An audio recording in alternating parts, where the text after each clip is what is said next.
अध्याय 7 जैविक प्रक्रिया, पोषण, श्वसन, परिवहन, उत्सर्जन। पिछले वीडियो में हमने मनुष्य में पोषण और श्वसन के बारे में विस्तार पूर्वक पढ़ा था। इस वीडियो में हम परिवहन और उत्सर्जन के बारे में चर्चा करेंगे। उत्सर्जन किसे कहते हैं? शरीर जब वज्र या विषाक्त पदार्थ को बाहर निकालता है तो वो पदार्थ जिस क्रियाविधि से निकलते हैं उसे उत्सर्जन कहते हैं, और जो अंग इस उत्सर्जन क्रिया में भाग लेते हैं या सहायता पहुंचाते हैं उसे उत्सर्जी अंग कहते हैं। अपचय क्रिया के फलस्वरूप शरीर में एकत्रित जटिल यौगिकों का विघटन होता है, जिसके फलस्वरूप ऊर्जा मुक्त होती है और कुछ अपशिष्ट पदार्थ शेष रह जाते हैं। यह अपशिष्ट पदार्थ व्यर्थ होने के साथ साथ हानिकारक और विषाक्त भी होते हैं, जो जीवित कोशिका के लिए घातक सिद्ध हो सकते हैं। इन पदार्थों का शरीर में अधिक समय तक रहने पर भी उपापचय की क्रियाओं पर प्रतिकूल प्रभाव पड़ता है और विभिन्न रोग भी हो सकते हैं।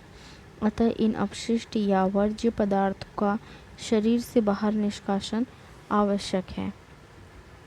इन निष्कासन में शरीर के बहुत सारे अंग भाग लेते हैं, जिन्हें ही उत्सर्जी अंग कहे जाते हैं। ये अंग हैं वृक्क, फेफड़ा, त्वचा, यकृत और आंत। ये सारी चीज़ें या ये सारे अंग जो हैं ये मनुष्य के उत्सर्जन अंग कहलाते हैं, और ये सारे अंग मनुष्य के उत्सर्जन क्रिया में भाग लेते हैं। इनके बारे में हम विस्तार पूर्वक पढ़ेंगे। जैसे कि पहला अंग वृक्क। वृक्क, जिसे इंग्लिश में किडनी कहते हैं, यह सेम के बीज की तरह या राजमा के बीज की तरह दिखाई देते हैं। यह लाल कलर के होते हैं। इनका जो बाहरी भाग होता है वो अपेक्षाकृत पतला होता है, जिसे कॉर्टेक्स कहते हैं, जबकि भीतरी भाग 2/3 मेडुला में विभाजित रहता है। मेडुला शंकु रूपी रचनाओं से भरा होता है, जिसे पिरामिड कहते हैं। सभी पिरामिड एक थैलीनुमा गुहा में दिष्ट रहते हैं, मतलब एक थैलीनुमा गुहा में ही संग्रहित रहते हैं। यह गुहा वृक्क के भीतरी अवतल धरातल पर स्थित होती है। इस गुहा को वृक्क पेल्विस मतलब रीनल पेल्विस कहते हैं। वृक्क पेल्विस से एक लंबी और सक्रिय वाहिनी निकलती है, जिसे मूत्रवाहिनी कहते हैं। ये मूत्रवाहिनी, दोनों ओर की मूत्रवाहिनियाँ मूत्राशय में खुलती हैं। प्रत्येक वृक्क से लगभग 1,30,000 सूक्ष्म नलिकाएं होती हैं, जिन्हें नेफ्रॉन कहते हैं। नेफ्रॉन वृक्क की कार्यात्मक इकाई होती है। नेफ्रॉन को उत्सर्जन इकाई भी कहा जाता है। यह नेफ्रॉन ही रुधिर के रासायनिक संगठन का वास्तविक नियंत्रण करता है। अब हम नेफ्रॉन के बारे में विस्तार पूर्वक चर्चा करेंगे। प्रत्येक नेफ्रॉन में एक छोटी प्यालीनुमा संरचना होती है, जिसे बोमन संपुट कहते हैं। एक प्यालीनुमा संरचना होती है, जिसे बोमन संपुट या बोमन कैप्सूल कहते हैं। बोमन संपुट कॉर्टेक्स क्षेत्र में स्थित होता है। इस बोमन संपुट से एक सूक्ष्म कुंडलित नलिका निकलती है, जो सीधी होकर वृक्क पेल्विस में प्रवेश करती है। इसके पश्चात यह नलिका चौड़ी होकर एक पॉश बनाती है, जिसे हैनले लूप कहते हैं। उसके बाद यह नलिका फिर वृक्क के कॉर्टेक्स भाग में चली जाती है। कॉर्टेक्स भाग में यह फिर से कुंडलित हो जाती है और यह बड़ी वाहिनी में खुलती है, जिसे संग्राहक वाहिनी कहते हैं। ये एक बड़ी वाहिनी में खुलती है जिसे संग्राहक वाहिनी कहते हैं। संग्राहक वाहिनी एक सीधी नली होती है जिसमें कई नेफ्रॉन की नलिकाएं खुलती हैं। यह द्रव्य को वृक्क पेल्विस में ले जाती है। सभी संग्राहक वाहिनियां वृक्क पेल्विस में खुलती हैं और यही वृक्क पेल्विस की एक वाहिनी मूत्रवाहिनी कहलाती है या उसे कहते हैं, जो कि मूत्राशय में खुलती है। तो जनरली वृक्क का जो कार्य है ये तरल अपशिष्ट पदार्थों को शरीर से बाहर निकालना होता है, जिनमें नेफ्रॉन उनकी मदद करता है। ये सारी चीज़ें मूत्रवाहिनी या मूत्राशय में जाकर जुड़ जाती हैं और इसके परिणाम स्वरूप शरीर में जो तरल अपशिष्ट या वर्ज्य पदार्थ होते हैं ये शरीर से बाहर निष्कासित हो जाते हैं। दूसरा उत्सर्जन तंत्र है के अंग हैं फेफड़े। मनुष्य में वैसे तो फेफड़ा श्वसन तंत्र से संबंधित है, लेकिन श्वसन के साथ साथ उत्सर्जन का भी कार्य करता है। फेफड़े द्वारा 2 प्रकार के गैसीय पदार्थ कार्बन डाइऑक्साइड और जल वाष्प का उत्सर्जन होता है। कुछ पदार्थ जैसे लहसुन, प्याज और कुछ मसाले जिनमें कुछ वाष्पशील घटक पदार्थ होते हैं उनका भी उत्सर्जन फेफड़ों के द्वारा होता है। त्वचा में उपस्थित तैलीय ग्रंथियां और श्वेत ग्रंथियां क्रमशः सीबम और पसीने का स्राव करती है। सीबम और पसीने के साथ अनेक उत्सर्जी पदार्थ शरीर से बाहर निष्कासित हो जाते हैं। यकृत कोशिकाएं आवश्यकता से अधिक एमिनो अम्ल तथा रुधिर की अमोनिया को यूरिया में परिवर्तित करके उत्सर्जन में मुख्य भूमिका निभाते हैं। इस अतिरिक्त यकृत तथा प्लीहा कोशिकाएं टूटी फूटी रुधिर कोशिकाओं को विखंडित कर उन्हें रक्त में प्रवाह से अलग कर देती है। यकृत कोशिकाएं हीमोग्लोबिन का भी विखंडन कर उन्हें रक्त प्रवाह से अलग करती हैं। और इंटेस्टाइन मतलब आंत मुख्यतः 2 प्रकार की होती है, छोटी आंत और बड़ी आंत। आंत की दीवार में रुधिर कोशिकाओं का जाल होता है। इन कोशिकाओं के रुधिर में विद्यमान वर्ज्य पदार्थ की कुछ मात्रा आंत की कोशिका विसरण क्रिया द्वारा अवशोषित करके आंत्र की गुहा में पहुंचा देती है। यहाँ से वे मल के साथ साथ बाहर निकल जाते हैं। इस प्रकार आंत अनपचे भोजन को शरीर के साथ बाहर निकालकर उत्सर्जन में मदद करती है। इंटेस्टाइन कठोर पदार्थों को मल के फलस्वरूप शरीर से निष्कासित करती है। किडनी या जिसे वृक्क कहते हैं यह तरल पदार्थ को शरीर से निष्कासित करती है और छोटी आंत और बड़ी आंत मिलकर कठोर और बड़े अवशिष्ट पदार्थ को मल के द्वारा बाहर निकालती है। पौधों में पोषण और श्वसन। जैसा कि हम जानते हैं कि पौधों में भी पोषण और श्वसन की प्रक्रिया होती है।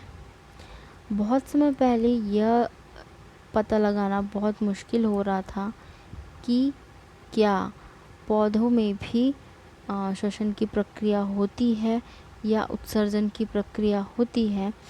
तो काफ़ी लंबे समय से लोग यही समझते आ रहे थे कि कई जैविक क्रियाएं जो जंतु में होती है वो पौधों में नहीं होती। लोगों में यह धारणा थी कि सिर्फ मिट्टी से पौधे को जीवित रहने और बढ़ने के लिए सभी पदार्थ उपलब्ध हो जाते हैं। करीब 2000 साल पहले से अरस्तु की यही मान्यता थी कि मिट्टी से ही पौधे जीवित रहते हैं और उनको बढ़ने के लिए सारे पदार्थ मिट्टी से ही मिल जाते हैं।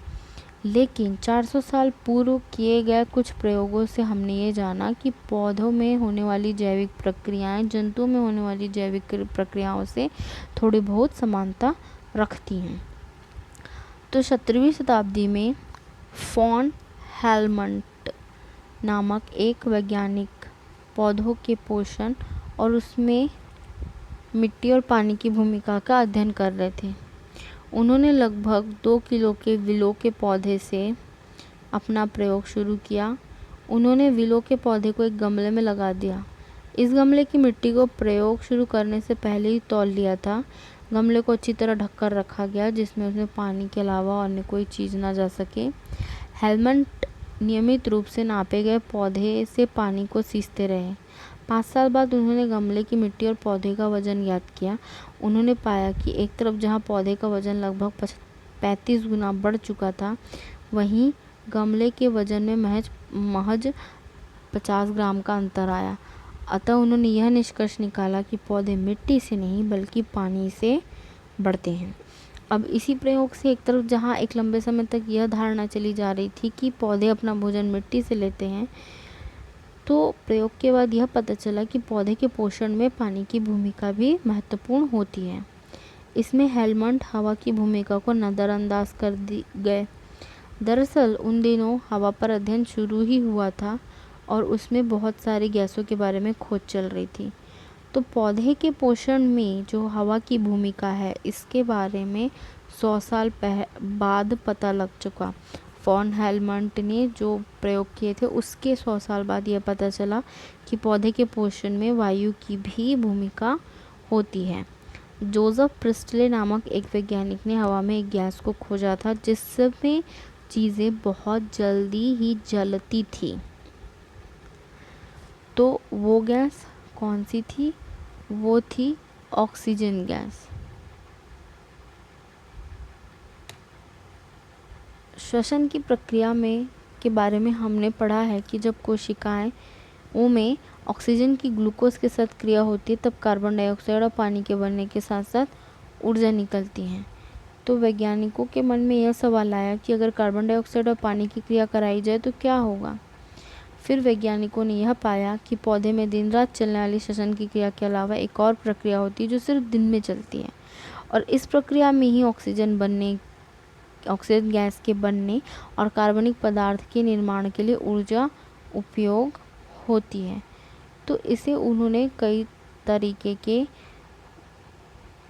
प्रयोगों के द्वारा सिद्ध किया। अब जो पौधे होते हैं, इनमें पोषण 2 तरीके से होता है। मतलब पौधे जो पोषण करते हैं वो 2 तरीक़ों से करते हैं। पौधे मुख्यतः 2 तरीके के हो जाते हैं जब वो पोषण विधि अपनाते हैं, जैसे स्वपोषी और परपोषी। पोषण शब्द की उत्पत्ति पोषक पदार्थ से हुई है। पोषक एक ऐसा पदार्थ है जिसे प्रत्येक जीवधारी अपने पर्यावरण से प्राप्त करता है एवं इसका उपयोग ऊर्जा के स्रोत अथवा शारीरिक घटकों के जैव संश्लेषण के लिए करता है। पोषण की मुख्यतः 2 विधियां होती है। भोज्य पदार्थ की प्राप्ति के आधार पर जीवधारियों को 2 समूह में बांटा गया, स्वपोषी, परपोषी। वो पौधे जो अपना भोजन खुद बनाते हैं उन्हें स्वपोषी कहते हैं। परपोषी वो पौधे होते हैं जो अपने भोजन के लिए दूसरों पौधों पर निर्भर होते हैं। प्रकाश संश्लेषण पृथ्वी पर होने वाली सबसे महत्वपूर्ण प्रक्रिया है। उसी से लगभग सारे भोजन और ऑक्सीजन का निर्माण होता है, जो मनुष्य समेत लगभग सभी जीवों के लिए अनिवार्य है। अधिकांश भोज्य पदार्थ कार्बनिक पदार्थ होते हैं। प्रकाश संश्लेषण की प्रक्रिया में बनने वाला कार्बनिक पदार्थ मुख्य रूप से ग्लूकोज होता है। पानी से अब सवाल ये उठता है कि पानी से तो केवल ऑक्सीजन और हाइड्रोजन ही मिलता है, तो कार्बनिक पदार्थ ग्लूकोज के लिए कार्बन के जो अणु होते हैं वो कहाँ से आते हैं। तो इस सवाल का जो जवाब है, ये 18वीं शताब्दी के अंत और 19वीं शताब्दी के शुरू में किए गए प्रयोग से हुआ। वैज्ञानिक तब ये दर्शा पाए कि पौधे में कार्बनिक पदार्थ मुख्यतः कार्बन और पानी से बने होते हैं एवं कार्बन का स्रोत हवा का एक अवयव कार्बन डाइऑक्साइड गैस होती है। इस प्रकार प्रकाश संश्लेषण की रासायनिक अभिक्रियाओं को लिखा जाए तो हमें निम्नलिखित समीकरण प्राप्त होता है, जो कि इस प्रकार है। कार्बन डाइऑक्साइड प्लस पानी और प्रकाश ऊर्जा से भोजन और ऑक्सीजन का निर्माण होता है। n का मान 6 हुआ तो यह समीकरण क्या होगा तथा भोजन के रूप में कौन सा कार्बनिक पदार्थ बन रहा है। सभी सजीवों में दिन रात चलने वाली श्वसन की प्रक्रिया का समीकरण हमने इस अध्याय में पहले ही पढ़ा था। प्रकाश संश्लेषण और श्वसन के समीकरण की तुलना करें तो हम पाएंगे कि एक दूसरे के विपरीत दिशा में चलती हैं। ये जो प्रक्रिया है ये एक दूसरे के विपरीत दिशा में चलती है। एक में प्रकाश ऊर्जा रासायनिक ऊर्जा में बदलती है और कार्बन डाइऑक्साइड और पानी से मुख्य रूप से ग्लूकोज बनता है, तो दूसरी तरफ ग्लूकोज के अपघटन से कार्बन डाइऑक्साइड और पानी बनता है और इसमें रासायनिक ऊर्जा अन्य प्रकार की ऊर्जा में बदलती है, जिसका उपयोग सजीव अपनी जैविक क्रियाओं के संचालन में करते हैं। 19वीं शताब्दी से ही इस दिशा में शोध शुरू हो गया था और वैज्ञानिकों ने पाया कि पौधे के सिर्फ उन्हीं ऊतकों की कोशिकाओं में प्रकाश संश्लेषण होता है जिसमें हरित लवक होते हैं। हरित लवक के हरे पदार्थ को इसी दौरान क्लोरोफिल यानी पर्णहरिम कहा गया। 20वीं सदी में इलेक्ट्रॉन सूक्ष्मदर्शी की खोज के पश्चात पौधों के हरित लवक के अंदर उन भागों का भी अवलोकन किया गया जहां प्रकाश संश्लेषण की रासायनिक अभिक्रिया होती है। वैज्ञानिकों ने अभिरंजक तकनीकों की मदद से यह भी पाया कि प्रकाश संश्लेषण के दौरान पानी के अणुओं में ऑक्सीजन मुक्त होती है। ऑक्सीजन जो होता है ये मुख्यतः जो क्लोरोफिल जिसे पर्णहरित या हरित लवक कहते हैं ये इनमें उपस्थित होता है। जब पौधे हरित लवक की सहायता से भोजन बनाते हैं तो इन हरित लवक में उपस्थित ऑक्सीजन को ही यह प्रकाश संश्लेषण के लिए ग्रहण करते हैं। वैज्ञानिकों ने अभिरंजक तकनीक की मदद से यह भी पाया कि प्रकाश संश्लेषण के दौरान पानी के अणुओं से ऑक्सीजन मुक्त होती है और यह प्रकाश की उपस्थिति में ही होती है। जितने पानी के अणु की ज़रूरत होती है उसके लगभग आधे अणु प्रकाश संश्लेषण की प्रक्रिया के अंत में निकलते हैं, जिसे हम इस समीकरण द्वारा दर्शा सकते हैं। 6 कार्बन डाइऑक्साइड प्लस 12 अणु ऑक्सीजन के, जो कि पर्णहरित और सूर्य के प्रकाश की उपस्थिति में जब ये बनाते हैं तो 6C6H12O6 मतलब ये ग्लूकोज और 6 ऑक्सीजन के अणु और 6 पानी के अणु निष्कासित होते हैं। तो अब हरित लवक क्या है? हरित लवक हरे रंग के लवक होते हैं जो पादपों में प्रकाश संश्लेषण में सहायता होते हैं। जंतुओं में यह अनुपस्थित होते हैं। ये केवल पादप के कोशिका द्रव में पाए जाते हैं। पत्तियों में इनकी मात्रा सबसे अधिक होती है, इसी वजह से पत्तियों का रंग हरा होता है। विभिन्न जाति के पौधों में इनका आकार अलग अलग होता है। शैवालों में यह सर्पिलाकार, फीता सदृश, प्यालेनुमा, ताराकार, मेखला या पट्टिकावर्त या बिंब सदृश होते हैं। उच्च विकसित पौधों में यह गोलाकार, अंडाकार, लंबे या बिंबाकार होते हैं। ये 2 म्यू से 8 म्यू तक या कभी कभी 100 म्यू तक लंबे भी होते हैं और 3 म्यू से 6 म्यू तक व्यास वाले मोटे भी होते हैं। जैसा कि हमने पढ़ा कि विभिन्न प्रजातियों में इनका आकार अलग अलग होता है और लंबा और इनके व्यास भी अलग अलग होते हैं। हरित लवक का व्यास किसी माइटोकॉन्ड्रिया से लगभग दुगुना होता है। हरित लवक दोहरी झिल्ली युक्त संरचना होती है। दोनों झिल्ली के अलावा एक और झिल्ली पाई जाती है जिसमें थैली संरचना संगठित होती है, जिसे थाइलाकॉइड कहते हैं। थाइलाकॉइड सिक्कों के चट्टों की भांति ढेर के रूप में मिलती है। ये है थाइलाकॉइड, जैसे कि ये सिक्कों के भांति बहुत सारी संरचना जैसी होती है, जिसे ग्रेना कहते हैं, ग्रेनम। झिल्लियों के भीतर भरे पदार्थ को स्ट्रोमा कहते हैं। जूलियन मोनसेक्स ने पहली बार 19वीं सदी में अपने प्रयोगों के माध्यम से दर्शाया था कि हरी पत्तियों में स्टार्च के कण प्रकाश संश्लेषण की क्रिया के फलस्वरूप बनते हैं। उन्होंने यह भी दर्शाया कि प्रकाश संश्लेषण के लिए आवश्यक रंजक पर्णहरित लवकों में पाए जाते हैं। इनके ग्रेना में प्रकाश संश्लेषण की प्रकाश आधारित क्रियाएं होती हैं, जिनसे पानी का अपघटन होकर ऑक्सीजन गैस बनती है। इसके स्ट्रोमा में अन्य प्रक्रियाएं होती हैं, जिनमें मुख्य रूप से कार्बनिक पदार्थ का संश्लेषण होता है। हरित लवक में ग्लूकोज के अलावा एमिनो एसिड, फैटी एसिड आदि भी संश्लेषित होते हैं। साथ ही पौधों की प्रतिरक्षा प्रणाली में यह अहम भूमिका निभाते हैं। हरित लवक की आंतरिक संरचना बहुत ही ज़्यादा जटिल होती है। यह चारों ओर से लाइपोप्रोटीन की बनी दोहरी परत झिल्ली वाली इकाई कलाओं की बनी 2 झिल्लियाँ होती हैं, जैसे आप देख सकते हैं आंतरिक झिल्ली और ये बाह्य झिल्ली। 2 झिल्लियों से एक दूसरे से कवर करके बनी हुई ये संरचना होती है। प्रत्येक झिल्ली की मोटाई 50 होती है। इसकी चौड़ाई 10 एम्पियर से 30 एम्पियर तक हो सकती है। झिल्लियों के अंदर तरल पारदर्शी पदार्थ होता है, जिसे कि स्ट्रोमा कहते हैं। परिवहन तंत्र, मनुष्य में पाए जाने वाला परिवहन तंत्र और उसकी संरचनाएं तथा कार्य। सभी जीवों के शरीर में जैविक क्रियाओं के लिए जरूरी पदार्थ और जैविक प्रक्रियाओं से उत्पन्न उत्सर्जी पदार्थों का परिवहन होता है। मनुष्य के शरीर में रक्त वाहिनियों के बारे में हमने पढ़ा था। इसी प्रकार पौधों में भी विभिन्न प्रकार की नलिका की व्यवस्था होती है। पौधों में जाइलम और फ्लोएम नामक ऊतक होते हैं, जिनमें मुख्य रूप से विभिन्न प्रकार के पदार्थों का परिवहन होता है।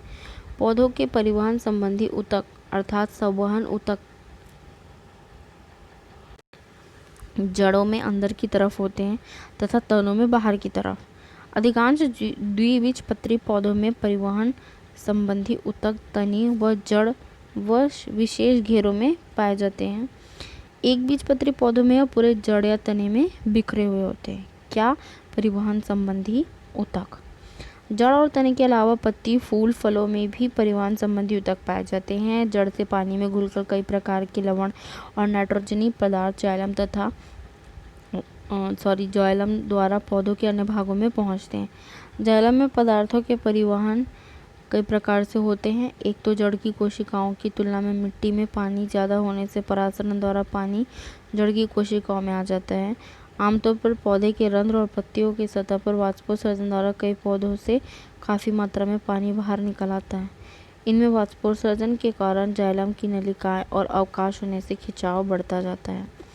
जैसे कि मनुष्य के शरीर में रक्त को पहुंचाने के लिए परिवहन तंत्र होता है, उसी प्रकार पौधों में भी एक तरह का परिवहन तंत्र पाया जाता है, जो कि पौधों की सभी कोशिकाओं में ज़रूरी पोषक पदार्थ को वो पहुंचाते हैं। पौधों में अपशिष्ट पदार्थ का प्रबंधन। पौधों में ज़्यादातर पदार्थ का उपयोग किसी न किसी तरीके से हो ही जाता है। कुछ पदार्थ ऑक्सीजन, कार्बन डाइऑक्साइड और पानी पौधे की सतह या अंतरकोशिकीय अवकाश के विसरण द्वारा निकल जाते हैं।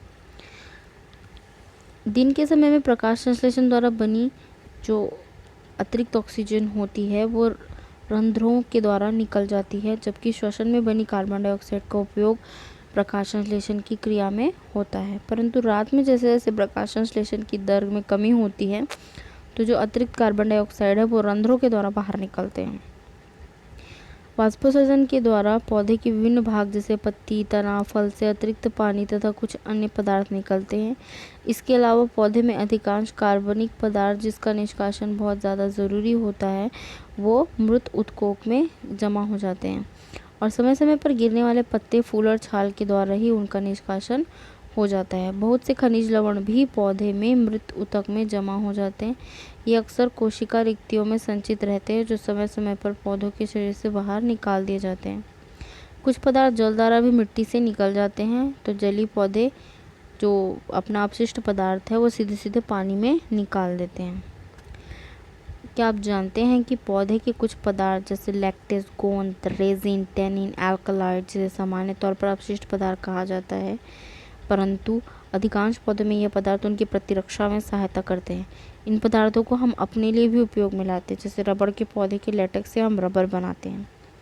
तटीय क्षेत्र में उगने वाले एक विशेष प्रकार के पौधे के समूह जिसे मैंग्रोव कहा जाता है, उनके पत्तियों के आधार पर नमक ग्रंथियाँ होती हैं। जड़ द्वारा अवशोषित नमक इन ग्रंथियों के द्वारा ही पत्ती की समूह से पत्तियों की सतह से निकल जाता है। एक कोशीय जीवों में जैविक क्रिया। एक कोशीय जीव वो होते हैं जो एक कोशिका से ही अपना सारा कार्य करते हैं। जैसे मनुष्य बहुकोशिकीय जीव है। हमारे शरीर में जितने भी क्रियाएं होती हैं उनके लिए अलग अलग कोशिकाएं होती है, अलग अलग अंग होते हैं, लेकिन जो एक कोशिकीय जीव है वो एक ही कोशिका से पूरा कार्य करते हैं, लेकिन उनमें भी वो सारी क्रियाएं होती है जो बहुकोशिकीय जीवों में होती है। एक कोशिकीय जीव है अमीबा और पैरामीशियम। तो इस चित्र के द्वारा एक कोशिकीय जीव में जैविक प्रक्रियाएं दर्शाई गई हैं। जैसा कि हम जानते हैं कि अमीबा जो है वो सीडोपोडिया के द्वारा, जिसे कि फॉल्स फुट भी कहते हैं, उसके द्वारा वो एक जगह से दूसरी जगह जाते हैं।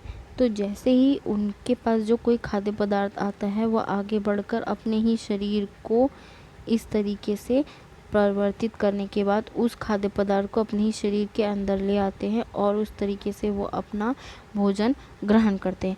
जिस तरीके से ये ग्रहण करते हैं कुछ उसी तरीके से वह उसका उत्सर्जन भी करते हैं। एक कोशिकीय जीवों का शरीर पर्यावरण के सीधे संपर्क में होता है, अतः भोजन, गैसीय आदान प्रदान और अपशिष्ट पदार्थों का उत्सर्जन भी शरीर की पूरी सतह या उसके किसी विशिष्ट भाग से होता है। इनकी जैविक प्रक्रियाएं कोशिकांगों के द्वारा संपन्न होती हैं। एक कोशीय जीव जैसे कि अमीबा वो हमेशा ताजे पानी में रहता है और कुंचनशील धानी से उत्सर्जन किया करता है। यह अपनी कोशिका से अपशिष्ट पदार्थ और अतिरिक्त धानी कोशिका द्रव्य से कुंचनशील धानी में प्रवेश करता है, जिसके कारण कुंचनशील धानी जो है उनका आकार अपेक्षाकृत बढ़ जाता है और यह कोशिका भित्ति के पास पहुंचकर फट जाता है और अपशिष्ट पदार्थ उससे बाहर निकल जाते हैं। तो इस तरह एक कोशिकीय जीव अपनी जैविक क्रियाएं पूर्ण करता है। तो इस तरह आपका अध्याय 7